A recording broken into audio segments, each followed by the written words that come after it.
Hi everybody, welcome back. I've got another eyeshadow roulette video today. So I did kind of say in my last eyeshadow roulette video that I wasn't really too sure what I wanted to do with this series, this challenge moving forwards. So I'm going to talk about that in a bit, but I'm just going to start off with a recap on the 5 randomly selected eyeshadows that I've been working on over the past month. So a little disclaimer, my usage, and I will explain why, has been very low this month. I've got my notepad here and in total I wore all 5 eyeshadows 9 times. So I have done really poorly this month. Like I say, I will explain why in a bit, but let's just run through what the shades are and how many times I wore each shade. The first one is from my Vieve Muse palette. So this is the pinky purple palette, the second eyeshadow palette that she came out with, and I think I actually prefer this to the original, which kind of surprised me because pinks and purples not really my kind of colours.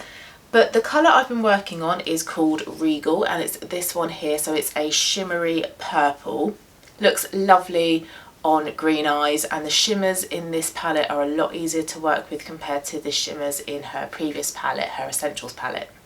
Now in total I have worn this eyeshadow 6 times within this challenge, and my target for each of the shades is to wear them 10 times and then I will move them out of the eyeshadow roulette and get a new one in. But yep, I have worn this one a grand total of 6 times, but I've only worn it once. Yeah, once over the past month, so that is absolutely awful progress. Definitely could have done a lot better. There's 2 other eyeshadows that I've only worn once over the past month. The next one is from my Urban Decay Naked Heat palette, full of warm toned oranges, browns, burgundies, purples, and the shade that I've been working on is called Dirty Talk, and it's one of the shimmers. It is this one here. Now the shimmers from the Urban Decay Naked palettes, they're not the best, especially the later palettes that they do. I think with Urban Decay Naked 1 palette the shimmers were the best. But the shimmers in this palette just don't seem to be that pigmented, even over a glitter primer. So I haven't really been loving this shade, and this shade should really work on my complexion and on my green eyes, but there's just something about it that doesn't seem to be that cohesive. Not really sure what it is. I have tried as well mixing it in with other shades from the palette, but there's something about it that just doesn't quite work. And looking at the pan, it looks like it's one of my least used eyeshadow pans within this palette, so I think that's a bit telling as well. Now over the past month I've only worn this once, but in total, having it in my eyeshadow roulette, I've only worn it 2 times. These numbers are awful. I promise you I will explain why, but just bear with me as I tell you these awful numbers. The other one I've only worn once. From my ABH Norvina palette, another pinky purpley palette. You have a 50-50 split between your mattes and your shimmers, and the eyeshadow I've been working on is called Passion. It's this dark purple here, a very tricky shade to work with. Purples are kind of notorious for being really patchy, really uneven in pigment, very stubborn as well. Very difficult shades to blend, and I feel like with this one that's what I've been experiencing. Works a lot better as an eyeliner. Really nice purple for green eyes as well. I feel like a lot of the shades in here are quite complementary to my eye colour, which is good. Only worn it once over the past month, but in total I have worn it a grand total of 7 times, and I think the majority of those times are as an eyeliner. So that one isn't too bad in terms of the grand total number of times that I've worn it in this challenge. The next one is a new one to my eyeshadow roulette the past month. So in last month's video this was one of the shades that I randomly selected, and it's from another ABH palette, Modern Renaissance, an OG palette, and it is Red Ochre. So it's this red shade, I'm pointing to the right one, that red shade there.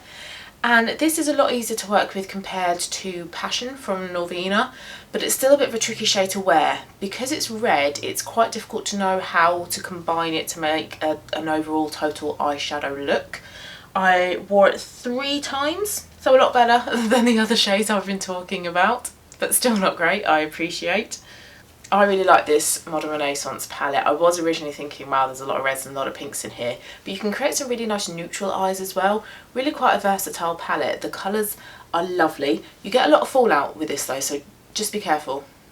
And then the 5th eyeshadow I've been working on was another one that was new last month, and it's from my TGI Thursday palette, my Laura Geller Face and Eye palette. 4 eyeshadows, blusher and a highlighter, and it's the black shade Little Black Dress. Oh, we just lost a lot of sun. That's the thing when you film with only natural light. So yeah, Little Black Dress, just a standard jet black eyeshadow, but this isn't that pigmented. This doesn't really show up as just an eyeliner. It works a lot better over the top of an actual eyeliner. So if I just put it over the top of an eyeshadow, it doesn't really kind of come through. But if I was to use a pencil eyeliner first and then go in over the top of this, this shows up a lot better. So there are definitely better blacks within my collection. So the black eyeshadow within my Vieve Essentials palette is much better than this, much more pigmented. And that's how I've been wearing this eyeshadow. I've not been wearing it as an actual lid colour because black is just far too harsh, far too dark and contrasting on my complexion. I've been wearing it as an eyeliner, but even then I still don't like to use black as an eyeliner. So I wore it a grand total of 3 times. Okay, so those were my total numbers over the past month. Now the reason why they're so low is because I think I'm going to stop doing this eyeshadow roulette. I don't really enjoy it anymore. And I think why I don't really enjoy it is because the fact that it is randomised, you're randomly selecting eyeshadows. Some months you get some shadows that work really cohesively together. So I think a couple of months ago I got all pinks and purples and it was just perfect. They all work together really well. But then there are other months where the shades just don't really go together, and they're not usually colours that I would tend to reach for as well, so it's quite tricky to know how to build an eyeshadow look around those shades, especially for someone like myself who is very much a simple, natural, easy, very basic makeup routine. To go for a real colourful eye is a bit tricky.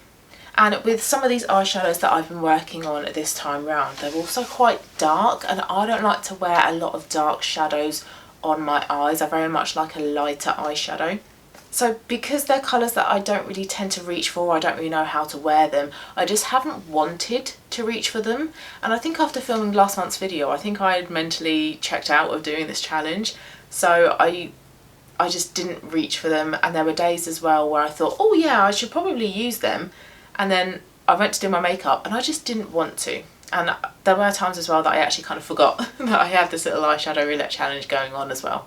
I've also got a project pan going on, and I've got a shot my stash going on, and I just feel like adding the eyeshadow roulette challenge on top of that, it's just too many challenges to keep on track of. And it's also difficult to make all 3 challenges work cohesively together as well. The makeup seems to be very different between all 3 of them.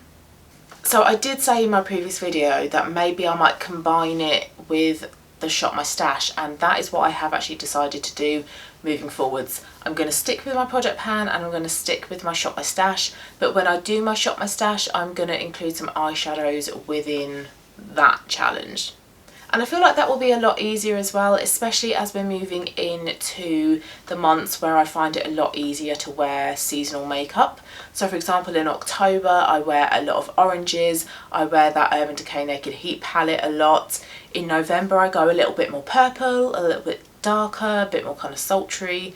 In December, it's a bit glittery, gold, red lips. And then January and February, I go a little bit pink and purple, a little bit lighter, a bit softer, a bit more pastel, I suppose.